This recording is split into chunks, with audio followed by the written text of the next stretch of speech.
안녕하세요. 고경란 전도사입니다. 날마다 말씀과 함께 오늘의 본문은 역대하 23장에서 25장까지 말씀입니다. 23, 24장은 남유다 왕 요아스에 대한 내용이며 25장은 요아스의 아들 아마샤의 기록입니다.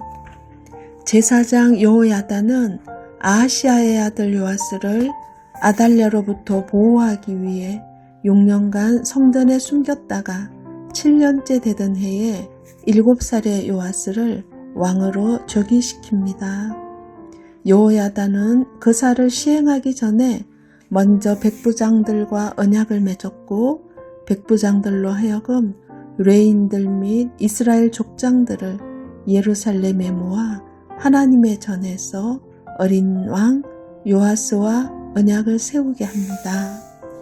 아달랴를 반대하고 하나님에 대한 신앙을 다시 세우기 위해 다윗의 자손인 요아스에게 충성하겠다는 이들의 언약은 하나님의 언약에 근거하였습니다. 여호야다는 거사 후 되관식에서 요아스에게 면류관을 씌우며 율법책을 주었는데 이는 왕이 하나님의 말씀을 따라 통치해야 함을 보여줍니다. 여호야다는 요아스의 왕위 즉위 후 첫 조치로서 언약을 체결했습니다. 이것은 왕과 백성들이 하나님의 특별한 언약 안에 있다는 정체성을 확립하는 것으로 신앙의 회복이 모든 문제 해결의 첫 걸음임을 드러내는 것입니다. 나아가 바알 신당과 우상들을 회파하고 바알의 제사장을 제거한 후 직원들과 문지기를 세워 모세의 율법에 따라 성전 직무를 수행하게 합니다. 이것은 말씀에 근거한 신앙 회복을 의미합니다. 그리고 백성의 지도자들과 모든 백성을 거느리고 왕궁에서 왕을 즉위케 하며 모든 백성에게 기쁨과 평온함을 가져다 줌으로써 지도자의 위상을 보여주었습니다.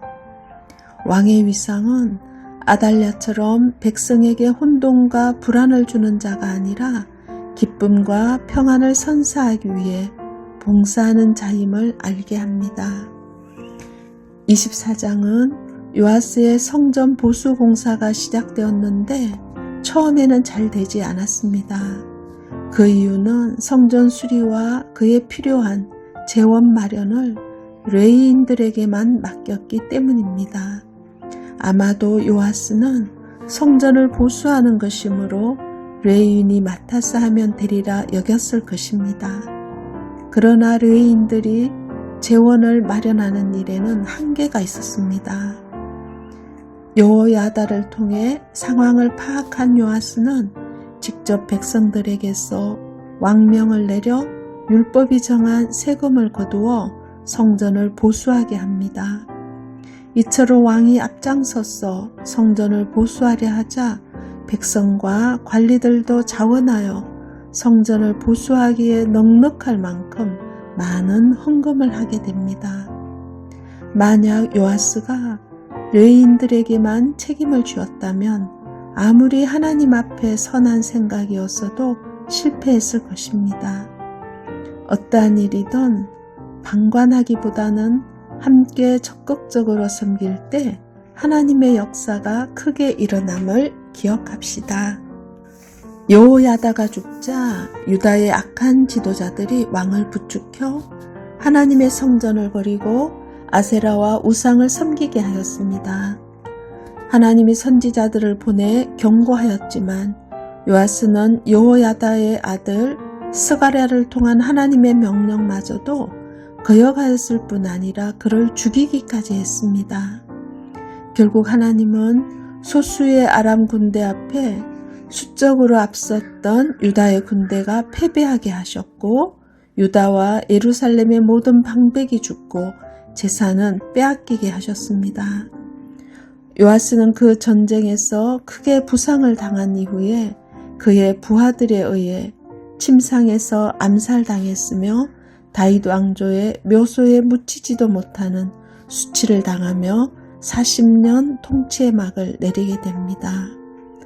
하나님은 죄인들에게 회개의 기회를 주시는 분이지만 회개하지 않는 자의 결말은 징벌임을 보여줍니다. 25장은 요아스의 아들 아마샤는 아버지를 암살한 원수를 갚으면서도 율법의 기준에 따라 벌을 내렸습니다. 이것은 그가 하나님의 말씀에 근거한 정직한 통치를 했음을 알 수 있습니다. 그는 여호와 때 독립해 나간 에돔을 다시 복속시키기 위하여 30만의 군사를 일으켰는데 이는 과거 여호사밧이 수십 년 전에 일으킨 116만과 비교하면 4분의 1 정도밖에 되지 않습니다. 그래서 아마샤는 군사를 보충하기 위해 은 100달란트를 이스라엘에 주고 용병 10만 명을 고용합니다. 전쟁이라는 절체절명의 순간에 아마샤는 하나님을 전적으로 의뢰하지 않으므로 결국 유다의 성읍들이 노략질 당하게 됩니다. 하지만 그가 하나님의 말씀에 의지하여 용병을 돌려보내고 에돔과의 전쟁에 나아갔을 때 큰 승리를 얻게 되었습니다. 우리가 비록 실수했다 하더라도 하나님께로 즉시 돌이키면 승리를 얻을 수 있음을 알 수 있습니다. 정말 사람의 일은 한 치 앞을 알 수 없는 것 같습니다.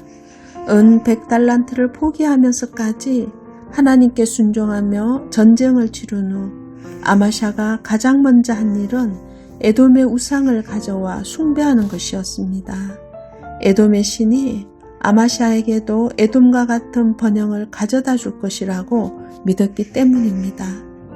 아마샤에게는 더 이상 선지자의 말도 들리지 않았고 그의 교만함은 하늘을 찌를 듯한 기세가 되고 말았습니다. 이처럼 세상의 유혹에 빠져드는 순간 하나님과의 관계는 파멸로 이어집니다.